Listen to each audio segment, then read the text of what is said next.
Truth is making a comeback. America's Top Stories with Lisa K. Donner. President Trump prepares for his big summit with Vladimir Putin. Colossal changes to the U.S. Supreme Court are in the offing, and Antifa gets some blowback from the feds. All this and more on this edition of Truth is Making a Comeback. Preparations are underway for the big summit between Russian President Vladimir Putin and President Trump. The two leaders begin with a one-on-one meeting, and in many ways it's a similar start to the Singapore summit Trump had last month with Kim Jong-un of North Korea. What will happen, and what can we expect to come out of this? Liberty Nation's Andrew Moran joins us now for analysis about this historic meeting. Andrew, why do you think the left and the media are so sour on this meeting? Well, what aren't they outraged about? They're always upset about something. But I find it remarkable that the left, the neocons, the media, they detest President Trump so much that they want him to fail for his pursuit for peaceful relations with Russia. I mean, how long has the world wanted to see that happen? Two, massive forces having, peace. I was watching Bill Maher, I think it was last week, he was interviewing Ben Shapiro, and he seemed outraged that many Republicans and Trump were willing to engage in a peaceful pursuit with Vladimir Putin. Why is this a bad thing? I remember that it was over the last year, and also when I appeared on Russia Today, I've been writing on Liberty Nation about the alliance between the left and the neocons and the media, and how it's actually quite dangerous for the world. I mean, of course, they have their own reasons to oppose Trump on Russia. The left just wants to oppose Russia on everything and they just want to bomb Russia because they lost the election. They feel that Moscow was the cause for their demise. The neocons don't like Putin because Putin, he's not bowing down to U.S. interests. And if you remember, he opposes NATO on many fronts. The Western press, they keep saying that Russia is the aggressor, but if you look at all the troops on the border, they're the ones who are invading the Russian border. And the media, of course, they like conflict.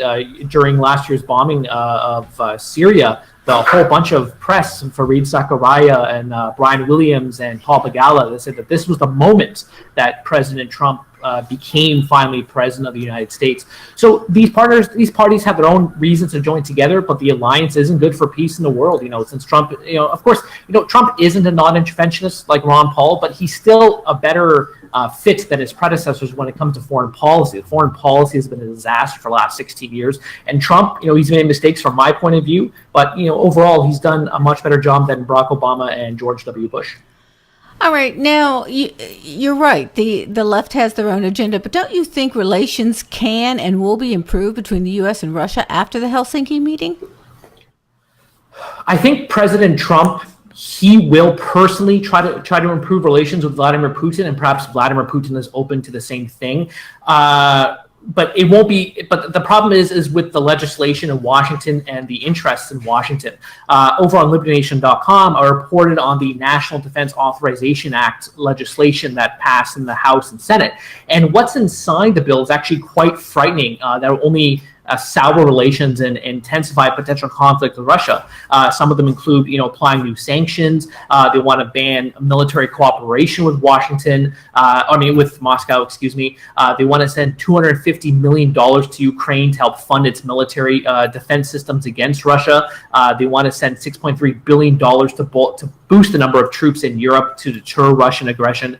And they also want to bolster not only funding, but actual military relationships in Europe to counter Russian aggression. So Trump, he has good intentions, but those good intentions are destroyed by the neoconservatives in his own administration and the many people in Washington, the military-industrial complex, the Democrats, and the never-Trumper Republicans who just want to see Trump fail in Russia. Trump, good for him if he wants to have an open dialogue with Kim Jong-un and Vladimir Putin, but those behind him are the ones who could serve as a deterrent to any peace that Trump wants to accomplish. All right. Thank you very much. Andrew Moran from LibertyNation.com reporting to us from Toronto. Those on the left are shaking in their boots at the prospect of Donald Trump naming another U.S. Supreme Court justice. This following the resignation of Justice Anthony Kennedy, who often provided the court with that crucial swing vote. President Trump's nominee, if confirmed, could put the high court into conservative hands for decades to come. And that's exactly what has the liberals so worried. Liberty Nation's legal affairs editor Scott Cosenza joins us now with more on that.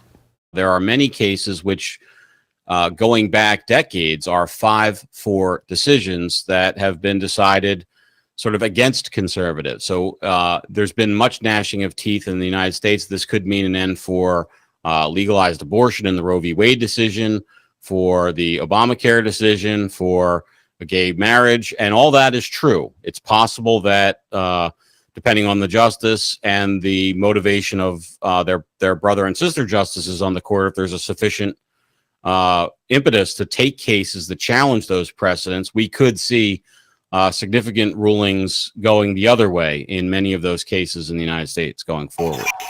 We've all seen the protests, the violence, and the abject craziness coming from the so-called resistance movement.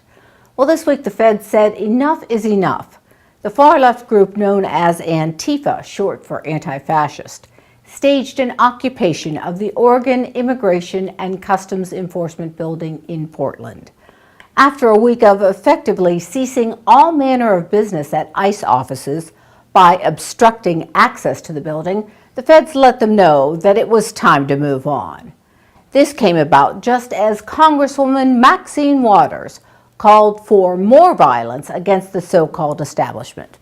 It's against the law, number one, to restrict ingress and egress from a federal building. Work has to be done. The tax-paying people of America want their borders secure. They don't want criminals coming in here. Of course, it was the right thing to do to disband these goofy people. Sarah, is it time to push back against these people? Yes, it is time to push back against Antifa. They've had their fun. They have tried to terrorize us. We're not easily terrorized. Americans are not happy with the way things are going with these goons.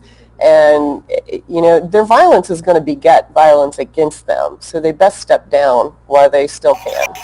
We've all felt the political polarization of the American political atmosphere since the election of President Trump. Any way you cut it, we are living in a politically toxic environment. This week, LibertyNation.com author Laura Volkovic dug in and did some research for an article called The Great Divide, A Polarized Nation. I did manage to find a few studies and experiments that did find a tangible evidence of polarization between the left and right in US politics over the last few decades. In the 1950s and 60s and even 70s, the divide between people's political opinions was far smaller. For example, presidents like JFK and Eisenhower not only had the support of their own parties, but a lot of the opposition also supported them. For example, the Kennedy administration had over 40% of support from Republicans, even though it was a Democrat president.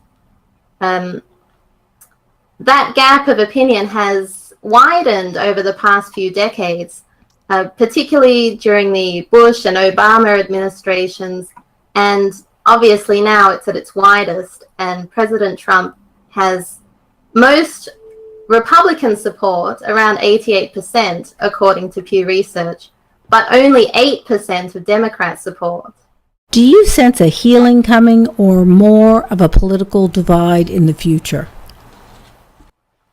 Well, I think it could go either way. On the surface, it seems like the political divide is just growing and growing, and we see a lot of adversarial language on both sides, with terms such as culture war, information war, all these kind of violent images that feeds into this antagonism. But I think there are probably most people, the ones that don't get attention in the media, are the ones who are going to turn this around. And now for my parting shot of the week. Immigration is the #1 topic in America today.